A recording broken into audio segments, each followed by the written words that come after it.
meeting. So welcome everyone to the third year of the Independent Accountability Panel. It's work on the Energy Charter. In starting the meeting, I would like to acknowledge the traditional custodians of country throughout Australia and their connections to land, sea and community. We pay our respect to their elders past and present and extend that respect to all Aboriginal and Torres Strait Islander people today. I don't think the panel needs much introduction. Cassandra Goldie from ACOS and Andrew Richards from the Energy Users Association of Australia. Look, some of you have already met with the panel through the stakeholder forum, so I'm not going to repeat all the comments that I made before. I'll just make a few brief introductory remarks and then open it up. But just to confirm that this year we received disclosures from 16 signatories to the Energy Charter. They're available on the IAP website, and we've started our meetings with the CEOs of the signatory organisations, and the first interviews are also on the website and they'll be put up periodically. We think the themes of this year's report are likely to be similar to those of last year. Affordability of essential energy services continues to be a major theme, and transmission to net zero emissions by 2050 or preferably sooner. But with the clear associated issue that no customers can or should be left behind in that transition. There's been a lot of discussion about electric vehicles, charging stations and batteries, but clearly there are many people for whom that's just not ever going to be a choice. They're so far behind those discussions. So the stakeholder forums that we've held have confirmed the issue of affordability, energy efficiency, digital disadvantage as energy providers move everything online, continuing issues for people of non-English speaking background, the impact of energy infrastructure on land and prices, and the broader question of intergenerational inequity. So we're very keen to hear from you. You're a really key group, and Kath, I'll ask you if you want to make any introductory remarks, but before I do, I'll just ask Cass and Andrew whether there are any comments you'd like to make by way of introduction. So Cass, anything that you'd like to open up with? Oh, look, thanks, Claire. Just acknowledging I'm on Gadigal land and it's really great. I'm very grateful to see so many of you joining for this meeting this afternoon. Knowing how many of you are involved in a whole range of different processes, which are particularly looking at the range of critical issues for people on lower incomes and beyond in terms of consumers. In this session, I'm particularly keen to hear from how you think this charter process in particular can help to push forward on some of the big structural questions that we're all very alive to. And I think particularly what has been positive or better improvements over the last period that actually you would like this particular process to help back in terms of more structural changes and improvements, and also where you see some of the really serious glaring gaps where you would expect charter signatories to be leading, and if you don't think that's happening, what you think this panel can recommend to help support that with the intention of the charter. Thanks, Claire. Thanks, Cass. Andrew? Thanks, Claire. Thanks, Cass. I'm on Wurundjeri land today. Look, this is obviously a very highly informed audience that we're talking to today, so really keen to make it very much a two-way conversation about the future and also clearly to Cass's point, the present, how we're dealing with that. One of the main themes is this just transition, and I know a lot of you are very keen on this as well. A lot of the transition involves deployment of new technology, both in a large scale and small scale. And I guess what we're concerned about is to make sure that fantastic transition that's happening right through the energy ecosystem has the ability to lift everybody up with it at the same time, whether they be an industry or an individual. Our concern could be described as leaving customers behind who can't afford to do that, or who are unable to access the technology that allows them to meet net zero emissions. So there is a great rush at the moment. We want to make sure that we get to net zero as soon as practically possible, sooner rather than later, as Claire said. I think 2050 is probably going to be the outer limit. It's probably going to be sooner than that, the way things are heading. But we want to make sure that we don't entrench vulnerability. We don't want to make sure we don't entrench energy poverty. We want to make sure that as many of the industries we have today can continue to be viable in the future as employers and the makers of the products that we use every day. So looking forward to today's discussion, having a bit of a gloves off conversation about what's really going on. And not only your impressions of the signatories, but also, perhaps if I may, your impression of the non-signatories and therefore the whole industry and how they're acting together or otherwise. So back to you in the studio, Claire. Thank you. Cass, is there anything you wanted to say by way of introduction? Thank you, Claire. Just acknowledging I'm here on Wurundjeri land, the people of the Kulin Nation. Pay my respects to elders past, present and emerging. I probably don't need to add much else. The people on this screen have been following and been actively involved in this process for several years now. And the opportunity, I think, that you're giving us, Claire and panellists, is not just looking back at the disclosures from the last year, but particularly it's that looking forward, and it's those two big themes around affordability and transition. And my sense is that the people on the call today have got quite a few useful and hopefully impactful views around how to really ensure that no customers are left behind as we go forward. So thank you very much for this opportunity, and I might I'm happy to either facilitate discussion or Claire, if you'd like to just open the floor, and I have a feeling that the people here will be happy to comment. There might be a couple of people who are coming into this meeting who had to be at another meeting, so we might just have a little bit of movement. So if people do need to leave early, feel very free to intervene quickly and or put things in the chat so that the panel don't miss out on hearing this good opportunity. And Douglas has got his hand up already. So I might hand to you, Claire, if you want to direct the traffic, and Douglas can kick us off. Thank you, Douglas. Yes, thank you. And either put up your physical hand or your mechanical hand, and or just shout out. So Douglas, and then I see Emily's got your hand up as well. So Douglas, over to you. Yeah, thanks very much. I kind of want us to start because I think it's important to have a bit of framing, and I think it's really good that the framing that you've given us. I suppose in a response to that, I'm somewhat concerned that in the context of the Energy Charter, which was really, and as one of those people who was a part of this since before it started, it was initially really about doing something different and going beyond what was either required of businesses just as good businesses, or required of them as, you know, regulatory processes. And the summary of that was really about putting consumers and the community at the centre of everything that the Charter signatories do. And in that context, I think it's really important to say it's not really a matter of leaving no people behind. It's putting them at the front. And I think that's a really different way of contextualising this. Leaving no one behind is business as usual. That's kind of the framing that we normally have in regulation. It's like, well, we'll go and do what's best for the economy, and we'll make sure that we kind of smooth the edges of the impacts that might have on people. And that's just not good enough. And it's certainly a wasted opportunity in the context of a climate transition. So I would probably start by saying that I think it's really important to change the framing of the words to say it's putting people up front.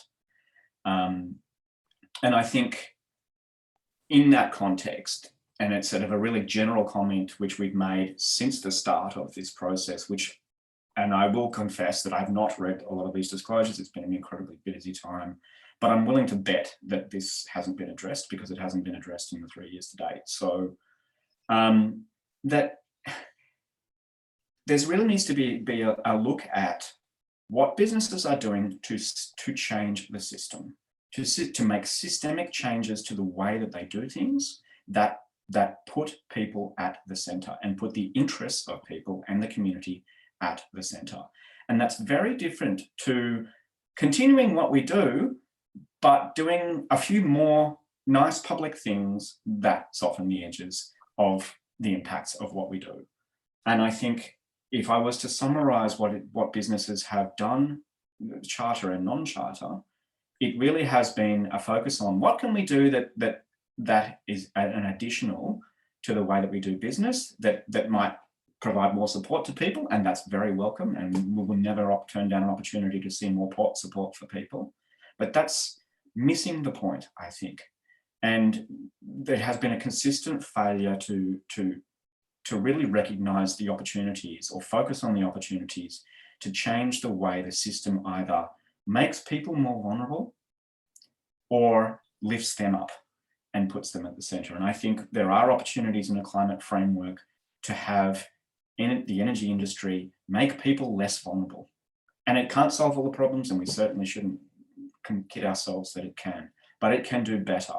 And, you know, obviously we can have a conversation around specifics later, and I'm happy, I don't want to dominate, but, you know, the really obvious thing in that is around how we handle the future transition of big chunks of our current infrastructure, and whether that's putting people first or whether it's saying, for example, like what we're doing now, actually what we'd really like to do is perpetuate our business and put a climate framework over the top of it. And so you'll all be paying for it, and maybe we'll ask for some more subsidies so that won't impact you quite so heavily.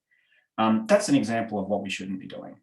And I haven't really seen a hell of a lot of indications that anyone is not doing that. So I'll leave my rant there because I don't want to dictate, and I know Kelly has to go, so I'm happy to hand over from that. But that's like I think an important first framing. Thank you. And I think I'd really like to come back to some of the points you raised, but let's move through the people who have got your hands up, and then we can come back and open it up for discussion. So I've got Emily, Kelly and Gavin and Peter. So Emily, over to you. Hi, if Kelly has to go, do you need to go first? No, okay. I wanted to raise a slightly different point, which is I'm really conscious, and I've been thinking a lot more about this recently. The transition that's happening is going to require and it is approved for in our energy markets, significant infrastructural developments. And that to me seems to be shifting the balance of where many energy companies have any kind of ability to manage costs, because they will be forced to push those costs onto consumers. So the cost of the ISP, the transition that's going to happen is forcing a whole lot of new costs into the system. So the cost of energy in bills will become a significantly smaller part of that. So has there been a consideration from the panel or the Energy Charter to have a liaison with state and federal governments around this issue? Because as much as these businesses who've signed up to the Charter want to change the way they're doing things, as years go on, it seems to me that they will have less and less ability to impact how they can change the structure of their bills to support consumers. That was certainly going to be a follow-up question from Douglas's comments, in that I think it's all absolutely fair comment on the role of the energy companies themselves, but clearly they're not alone in trying to resolve these problems. And the question is, who else has a responsibility, and how do we ensure that happens? So I think that's a valid question. So again, perhaps we can come back to that, Emily, in general discussion. So Kelly, Court.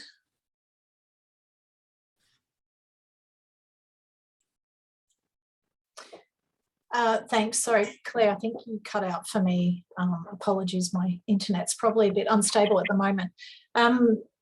Yeah, and, you know, thanks for Douglas's comments. I'll probably follow on from some of them, and that the framing that was brought at the beginning of that about whose responsibility is to do what. I think, you know, I do want to state that we can't expect energy companies to do everything, right? We've got to acknowledge that that there is government responsibility for some things. You know, we're seeing a lot of people struggling at the moment to afford their energy bills, and some of that is because of income levels, and that's a government responsibility when it comes to you know, providing that safety net, like increasing job seeker, for example, and other social safety nets, so that, you know, in some respects a retailer is really going to struggle with people in hardship because of their low income. So, you know, I think that we've got to acknowledge that in some cases the hands will be tied. There's only so much an energy company can do. And so there is a role for government. And I think also that our framework, our regulated frameworks can be better as well, that guide what energy companies do. And I think, you know, a great example of that is the National Energy Objective, the NEO, does not have anything in it around decarbonisation and social equity.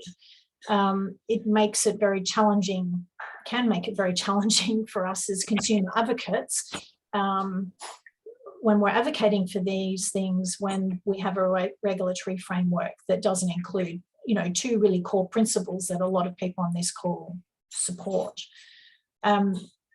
So, you know, there is a role to improve regulation and the objectives that guide that regulation, like the NEO. And there is also a role for governments to step up as well. So I just wanted to say that before I then started talking about the energy companies. But, you know, so having said all that, energy companies can be doing more. And, you know, I think we've said time and time again, and Douglas has just laid it out, you know, the Energy Charter started because they wanted to do best practice and go beyond regulation. And, you know, in the latest disclosures, we're seeing that happen in some cases, but it's still not systematic enough. You know, we've talked previously about the payment difficulty framework, and that the Victorian payment difficulty framework is more superior to the other payment difficulty or the hardship payment framework that we have, and yet we haven't seen all retailers take it up in every jurisdiction. I mean, there's something sitting there already that can be utilised. So that's a systematic thing that we think can be changed. The disconnections, we've had ongoing conversations about disconnections, and we've seen some companies like in Endeavour, I think it is, someone correct me if I'm wrong, who have been doing trials around not for disconnection, and we know that they're going to extend those trials, and they have said that it actually is more cost effective for them to do not before disconnection. But we're not seeing the rest of the energy sector picking up these sorts of systematic policies that will have profound impacts on people, that, you know, we know are good for people and good for the company as well in terms of their bottom line. So I think, you know, we're finding those sorts of things quite disappointing. And I've also heard that and I guess the other thing on some of those other policies that we talked about, what government can be doing, you know, we've asked time and time again for energy companies to support us in our advocacy. It's actually in the Charter principles that they will support consumer advocates, and yet they're hesitant to support us in advocacy that will make profound difference to people, like raising job seeker or investing in energy efficiency for low-income homes and those sorts of things, which, you know, would also have benefits for those companies. So and we've heard companies say that we're held back by government, but, you know, every energy company can decarbonise and plan to do so earlier. They don't have to be ruled by government. And there are a couple of examples of companies that are being ambitious around their decarbonisation, but we want to see leadership here by the Energy Charter. We know this is what customers and consumers, the public and the community want. There's significant evidence for that. Survey after survey, poll after poll.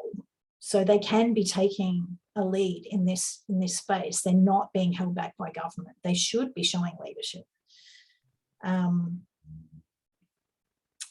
So yes, I guess I think there's plenty of opportunity where we have seen companies choose to influence government, whether it's for their own purposes or around social and moral issues. You mean just look at the marriage equality debate, where we did see companies stand up and fight for that. So there is no reason why energy companies cannot be standing up and fighting for policies that will make a difference to their customers as well as their business. So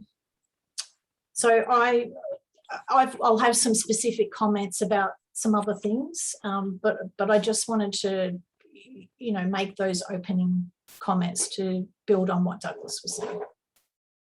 Thanks, Kelly, very much. Gavin, would you like to make some comments?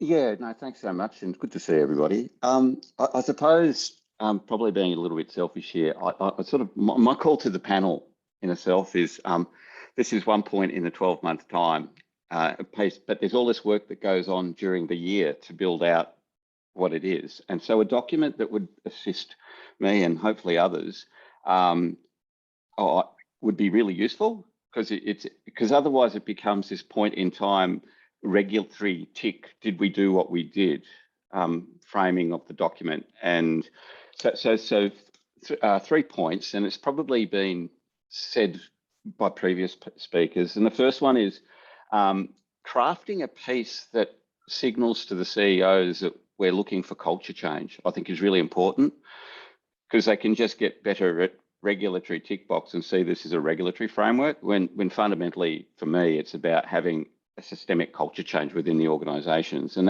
that's a long game. So a narrative around the importance of that, and we're looking to see that to be lifted up, I think would be really useful, because that's what I'm doing and all the customer councils that I'm sitting on, trying to support that change.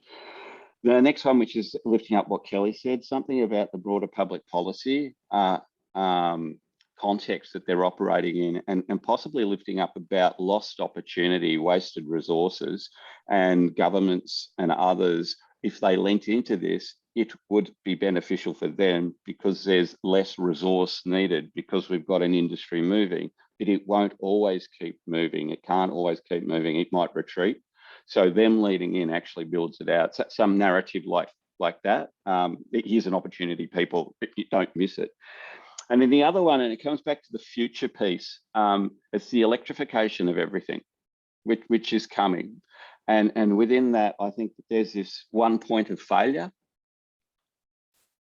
which is this industry. It's the one point of failure for everything.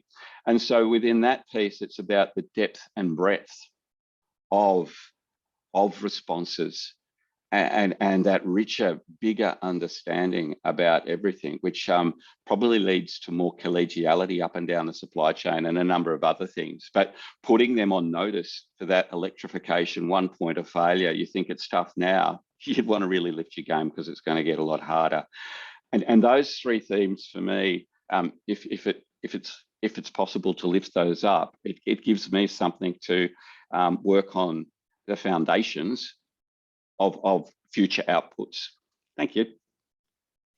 Thanks very much, Gavin. Peter. Hi, folks. Thank you. Thanks for the opportunity here. I think I'm going to pick up on a few themes that have already come up. For those of you who are involved in the PDF in Victoria, I apologise if this is traumatic for you, but I just want to... One of the things that we continually heard from retailers at that time was, we want less rules getting in the way of us being able to do what we want to do or what we need to do.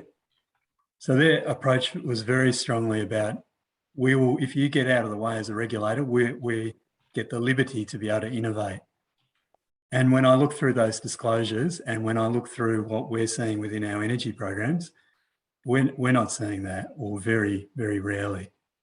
It's all the same stuff that they've been doing for years. And there's no signs of innovation or improvement in what they do. For me, the affordability stuff is the key thing. And again, if I look at the evidence, I mean, you go to a retailer when you're in financial trouble, you don't know what's going to happen, even within the same retailer, let alone across the whole spectrum. It's still far too unpredictable. And that was one of the aims, particularly in Victoria with the PDF, but we're seeing that in the other states and territories as well. I think one of the important call outs is like this focus on high debt, particularly in Victoria, leaving people, you know, deferring that payment, and they just get put in the too hard basket until they got no hope of coming back. It focuses on disconnections. What it doesn't look at is things like dumping, where a retailer just decides that someone's too hard to deal with or too debt laden, and they might waive them, but that's very much hinged on, we don't want to see you again. And I don't think as a regulator that gets picked up on. And I think that's a big issue, particularly like as Gavin's saying, as we head towards, you know, more electrification, we can't just put those too hard people in that basket and not deal with them. And just on a final note, I just think that the messaging, there is some good stuff in those disclosures occasionally from some of the retailers. I won't pick them out, but there is some good stuff. But there's a lot of just the bare minimum. And for me, far too much looking at their own problem and just seeing it as a debt and not being realistic around all the other things that people are trying to deal with. I think they're just looking at their own patch at the moment. Whereas I think other sectors are more mindful that people are trying to balance, you know, rent, mortgages, the whole gamut. Yeah. So thank you, Peter. Did you want to add anything else at this stage? We'll be here for days otherwise. All right, you can come back in. I'll pass to Luke Reid. Yeah, thanks, Claire. So a lot of things I had have been said, so I won't repeat them. But around the transition, some of the things that I've seen through the disclosures is they need to update their targets. So a lot of them aren't scientifically based, you know, so they're zero carbon targets by 2050, we'll need to do that earlier. And they talk about scope 1 and 2 emissions. So when they are talking about their emission reductions, they're not looking at the impact they can have downstream.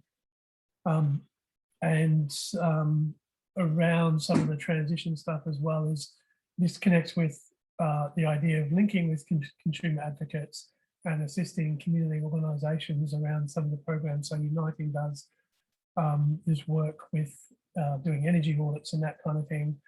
And it also links in the state governments and jurisdiction programs, or the lack of in Queensland's case, around energy efficiency and supporting low-income households getting solar, etc.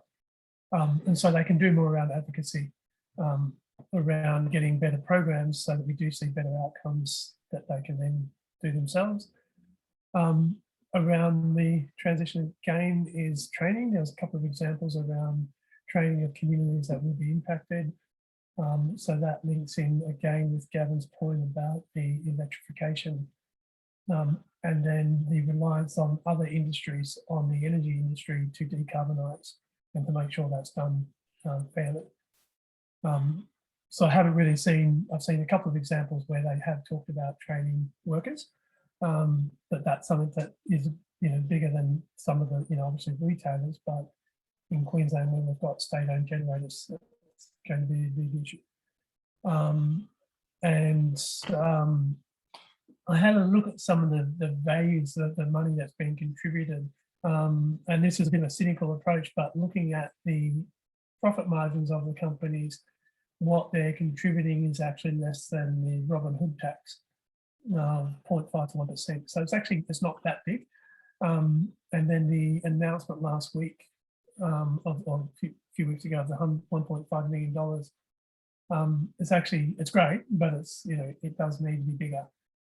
Doesn't necessarily have to come from signatories, but if we look at the number of disconnections or hardship programs or people on hardship across the country or across the NEM, it's actually really small. It only comes up to about $50 per person on or per customer on hardship. So it just puts it into a little bit of context. And yeah, I had a point about it not being about the businesses themselves and around their sustainability, but broader consumer impacts. And yeah, the other point was around the disconnections and debt waivers. So, some companies are talking about preempting and doing, reducing disconnections, but there's still, that tool is still up their sleeve. And so we would have the position around people not being disconnected because they don't have the capacity to pay. And I have a big problem with deferrals because it's just that, it's a deferral. It just means that the pain comes later and the pain can be additive. So there needs to be a principle around not deferring, but actually having debt waivers. And I haven't really seen much about that in the disclosures. And then again, around the electrification is around transport. It's our second biggest sector in terms of emissions. And we're going towards electric vehicles. Customers, low income households, lifetime of a car, internal combustion engine is more expensive than an EV, but the upfront costs are much more expensive. And there are groups like Good Car Co trying to address that. But I don't know if there is an answer. I don't know if anywhere in any jurisdiction they've got programs to support vulnerable households accessing EVs. But it's something that I'd be interested to see if there's something that could be done to allow access. Yeah, I think they're the main points I have. Thanks very much, Luke. Now, there have been a lot of points there raised there, so I'm going to open it up for comment from the committee members or the panel. Thanks, Claire, and look, thanks all of you for the really important observations, I think both about the detail of disclosures and also about some of the bigger picture questions about what this charter, the purpose of this charter. I referred in my opening comment to, knowing this world, the number of different processes that are underway and the frustration about trying to get traction for the sort of scale of change that we know is needed here. So I wanted to pick up on first of all, maybe coming back to your observations opening, Douglas, about if you were to rerun this year, for example, what would you have loved to have seen the charter signatories do differently? Knowing what everybody could see this year was going to be, what would have been a much better approach in your view? Thanks. Oh, look, it's a really good question, Cass, and I think it goes to the point around actually responding to what we've been telling them for a while, I think, and I don't want to get too caught up into what it came before. So I think it really comes down to actually listening to the input around what we say needs to be addressed.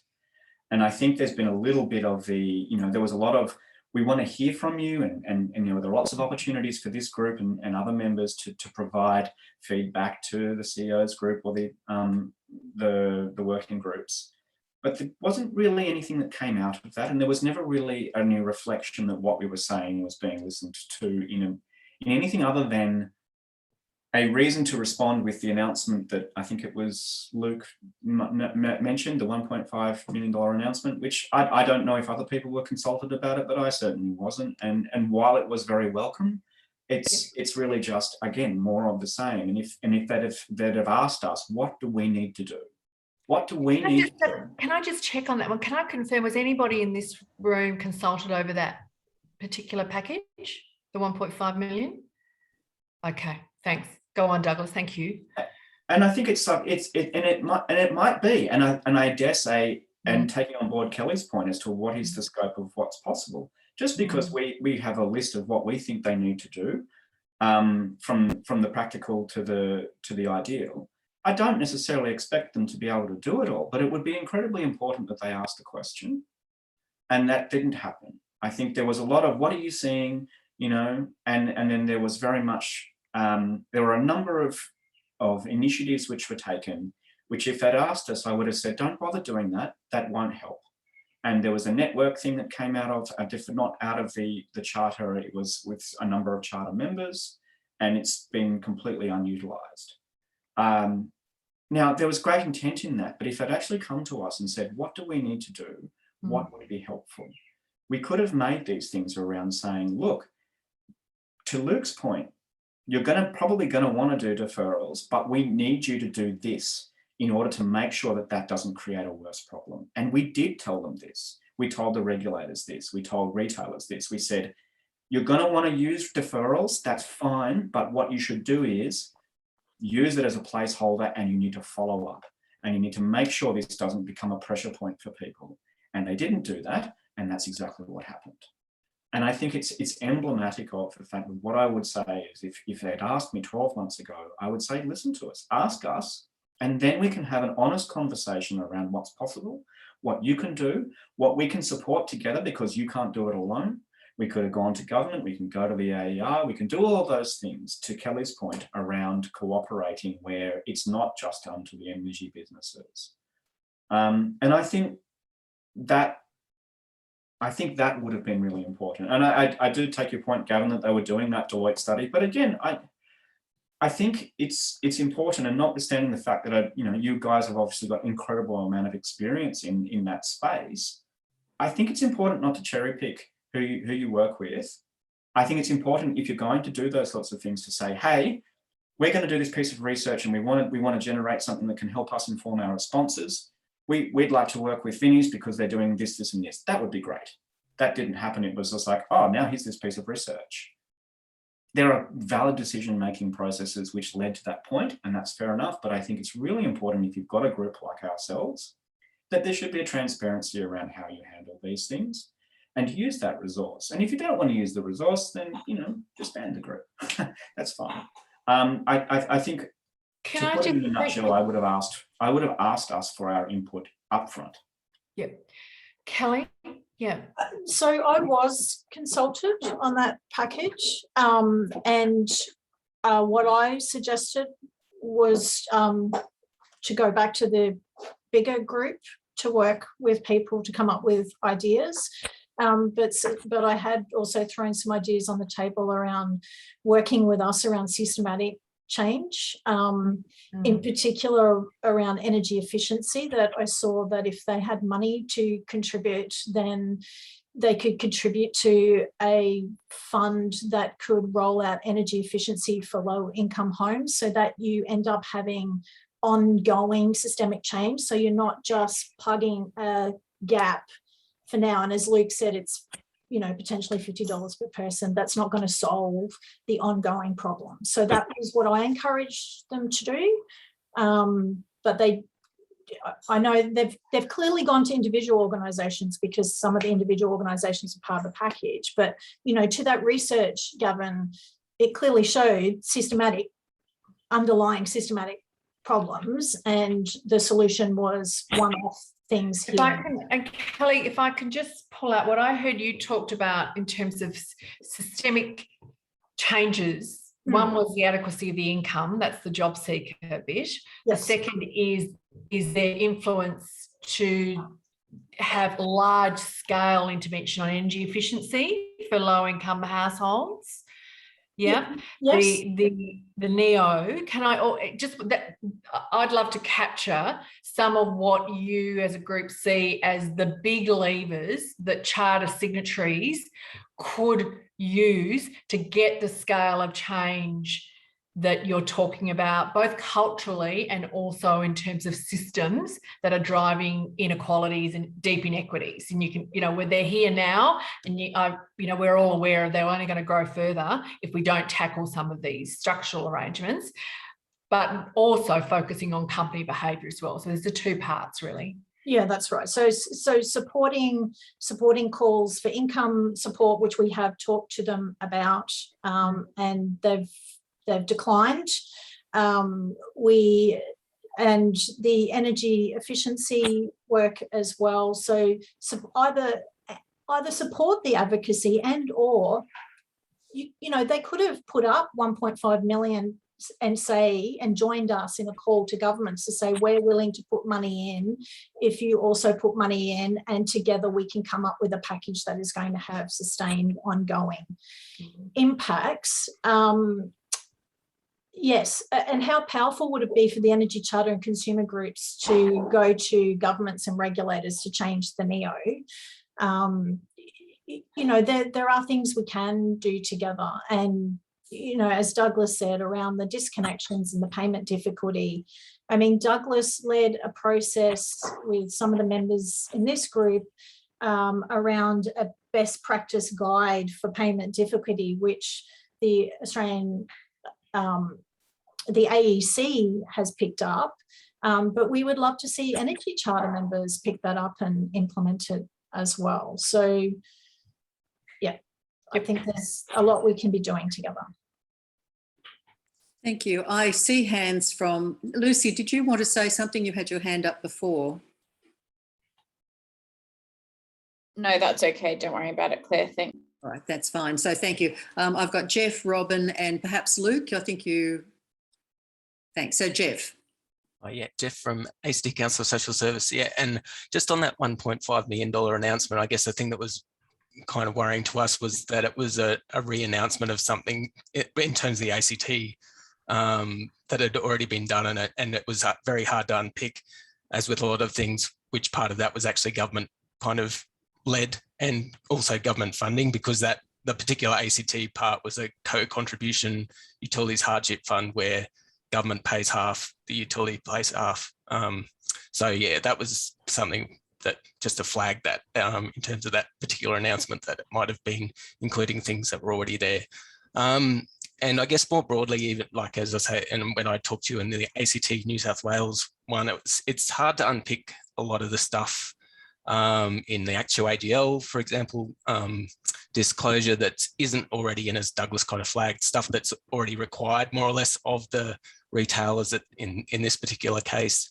But it does flag some of those things that they are doing, potentially government pushed, that are kind of taking on that kind of view of not leaving people behind, but putting people at the front. So the one example in the actual AGL one that I think is quite interesting is the way that they've used the energy efficiency improvement scheme, which is a legislated scheme, to do that. And it links with what Gavin said as well, in terms of it's being used to prioritise public housing tenants in their transition away from gas.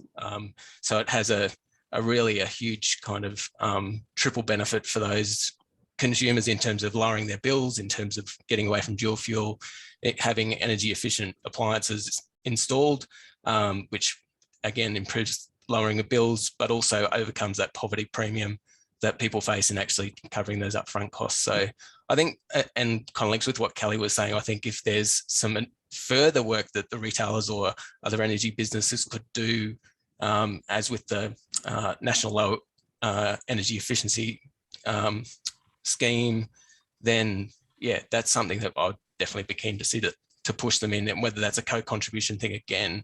There's definitely models that exist that kind of provide a platform for that to be expanded. Yeah, one of the things that we've floated, one of the ideas we've floated is for the industry to look at the level of long-term debt and even bad debt, and take a percentage of that and effectively reinvest it into the sorts of programs you're talking about. So take 10%, for example, of bad debts. If you recycle that back through an energy efficiency program, then you actually start to reduce the propensity of bad debt. So it's actually a risk mitigation type approach. And Claire, Cass, that seemed like a novel idea to a lot of people, that we'd actually reinvest some of that loss, if you like, back into avoiding the loss in the first instance. Is that something that you think would make a worthwhile recommendation? And Andrew, yes, and to add to that, because you're talking about primarily retailers there, Yeah. networks can be participating because it actually reduces their costs when they're investing in energy efficiency of homes as well, because it's reducing the cost to upgrade networks. Yeah. So there's also, and in the US, there are places in the US where networks actually go out and invest in energy efficiency in homes for that very reason. The assessment of non-network benefits in TNSP RABs and transmission assessments is woefully inadequate. I think that's something that a lot of people recognise that we need to do some more work on. Can I just ask a question? There's a couple of things that have been brought up here around, we don't expect the energy industry to do everything, which is obvious, they can't.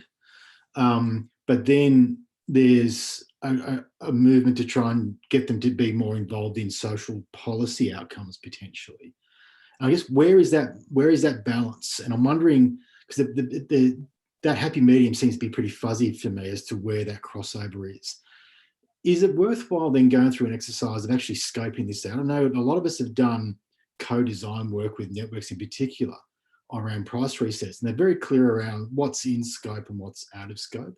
Do we understand what's in scope and therefore and what's out of scope, so we can at least then focus on what's in scope and understand why other things are out of scope? Do we need to do that work? So, Andrew, I'm not 100% sure I'm clear on that, because within the principles, they actually do say they will support consumer advocacy to support the outcome. So are you talking about the scope within the charter? No, more. I agree, Kelly, that's in their scope within the charter.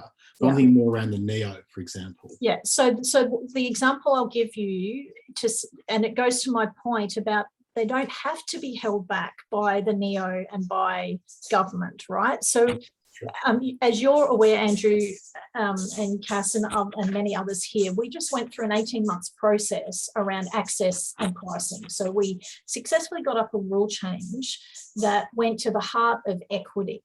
And the networks, bless them, got right behind the rule change and talked about equity as being an important part of the issue. So even though that's not in the NEO, they see that it's a critical issue for their customers, especially around the equity base. So that's a good example of where they can go beyond and above what's in regulation. That's very much an energy industry focus though. And do we want them to get outside of their energy industry knitting? I guess is to the base of my point. I think what it highlights is in some of these areas, there is this lack of clarity about who actually has what role and responsibility on some of the key changes that are needed, and whether it's within the scope of this process or elsewhere to really start to pin it down. Something like energy efficiency, there are models, there are trials, but in terms of, for example, the role of the federal government, the role of state and territory governments, and where the companies fit and what particularly they must do, and a shared view on that to say this is the change you need to drive to make it happen. Just present an alternate view on that. Is that I think the framing is currently, and this is probably going to sound a little bit harsh, but the framing is currently when it is potentially at the grey edges of where their roles are, it's like, oh, that's not our role. And I think what would be really helpful. I'm not putting that position, Douglas, by the way. Well, no, that's fine. But what I might frame it more positively is to say what the Energy Charter should do by putting people at the centre is say, what are the problems for people? And how can something that we might be able to do contribute to alleviating or improving that problem? And I think that's the different framing, because what it comes to is then saying people have trouble doing what they need to do and affording to do what they need to do. And that's a big amorphous blob of problems. We're not saying that energy companies can solve the whole thing, but what they can do is look at every opportunity that they have to pull some strings that make that better. And that might be saying, hey, look, there are ways where we can put in schemes to identify people to take them out of the problem. We can look at ways to improve their efficiency. We can look at ways to cooperate, to do all these sorts of things. And then we can, to Kelly's point, we can help you to support your needs, recognizing that we have a big voice. I think it's a different framing of the problem. It's to look for a way to be involved rather than to look for a way where they can't afford not to be involved. And I think in the simplest possible way, I think that's kind of where we currently are, and it would be really helpful if they shifted that focus. Thanks, Doug. We are, I mean, this time goes very fast, so we are rapidly running out of time. So I want to make sure everyone gets to say what they want to say. So Robin, over to you. Thank you. I just wanted to call out a couple of things that I think are possible to do now and can make a big difference. The first one is the smart meter rollout. I mean, we all know that that's been held up to the detriment of consumers. Why don't they just all do it? What are they waiting for?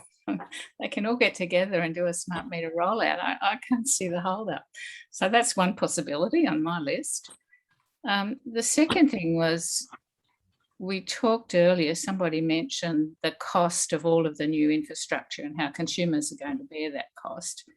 And what we're also seeing is the actions of various jurisdictional governments actually adding to that cost. I mean, the businesses and the jurisdictions in some cases seem to be working at odds, which is duplicating or increasing that cost.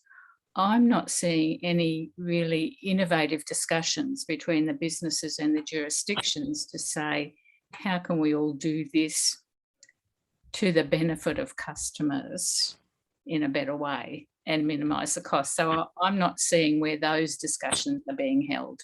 That was meant to be the ESB, Robin, and Kerry Schott had a good crack at it.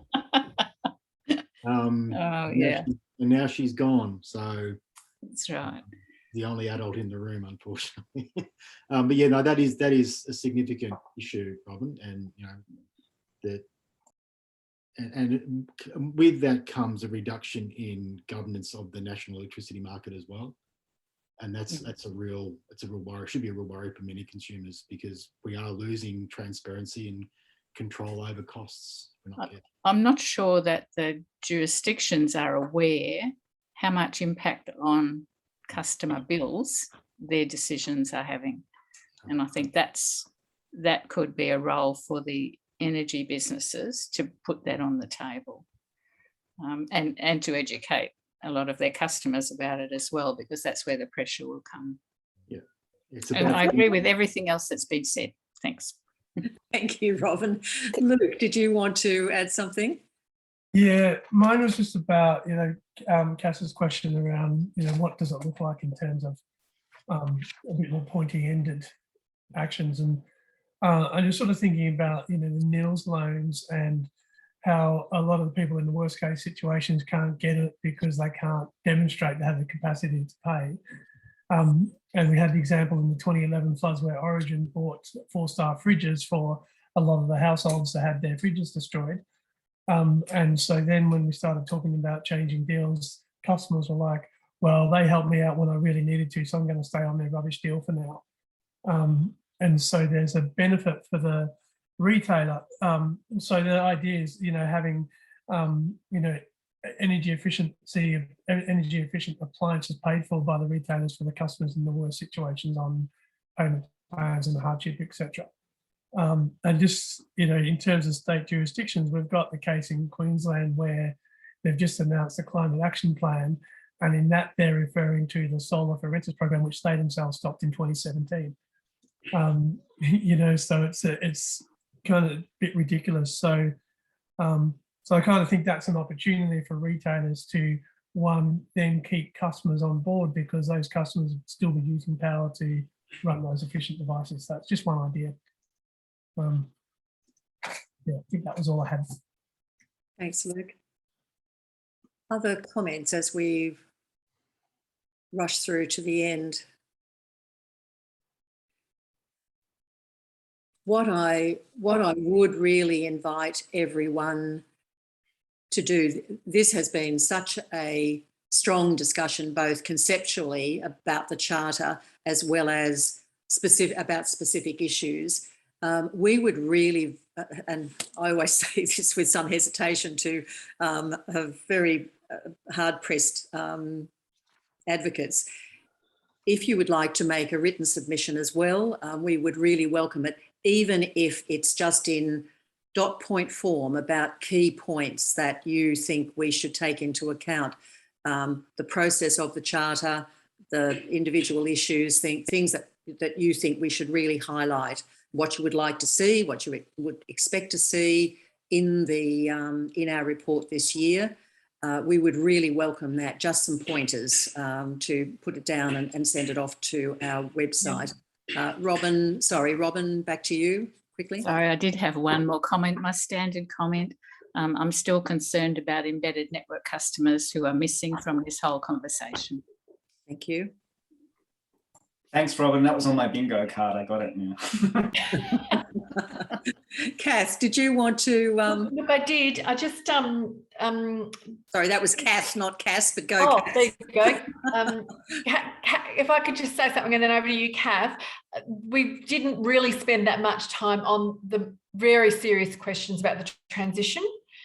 And some of you may not get to make a submission, so I just want to keep an open door potentially for another briefing session with you, if that is appropriate, given how serious all of those issues are, and it will be very strong focus of the panel's report as well. But I know everybody's time is precious. It's just I'm concerned we haven't spent as much time on that front this time round. So we might talk again, Claire and Andrew, about that, and just how to make the most of that. Because I just know how it's a lot of work to pull together submissions, and maybe another 30-minute session might be a better way for people to go. But let's see. Thanks. Over to you, Kath. Thanks, Cass. Good to see you, by the way. So I did get one of the people who couldn't be here today. Wendy was tied up with two other commitments at the same time. But there has been, I suppose, some of the comments that have been made today and some of the comments in the chat. If people want to do that and you haven't got time or whatever to do your own submission, I'm happy to do a sort of short document. I'm not in the position to curate a detailed submission, but in terms of some of the key points that have been raised, I'm happy to kind of document something, send it around, and if people do want to sign their organisation up to those points as a way to kind of help strengthen the written documentation, I'm more than happy to do that. As I say, I can't curate really detailed because that's not the sort of current role of the chairing ship, but I'm happy to kind of ask people to sort of back in writing some of the comments that have been made today, if that's helpful. And also your point, Cass, if there is an appetite for a separate briefing session, I'm more than happy to support the organisation of that if that's useful.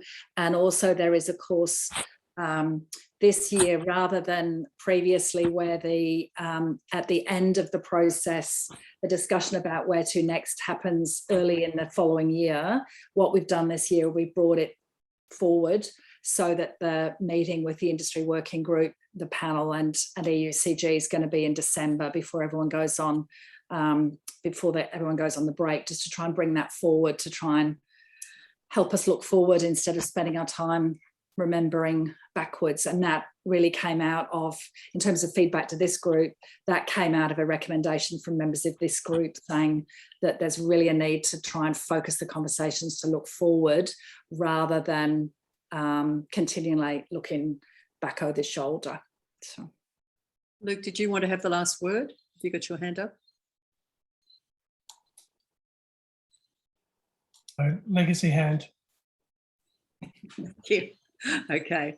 Well, thank you, Kath. That would be fantastic. And again, it doesn't need to be in great detail. I think we get the points that you're trying to make. And if you do want to make a list of things that you think the panel really should have before front of mind, then that would be very helpful if you could coordinate that response. So To everyone today, thank you. It's been a really very stimulating session, and we'll take a lot away from this. So thank you again for your time, and we'll either see you again for a short session or receive your submissions or any of the above. So thank you, and our report will be out in early December. And we will certainly be taking into account all the submissions and comments that we've received. So thanks, everyone. Thank you. Thanks, everyone. See ya.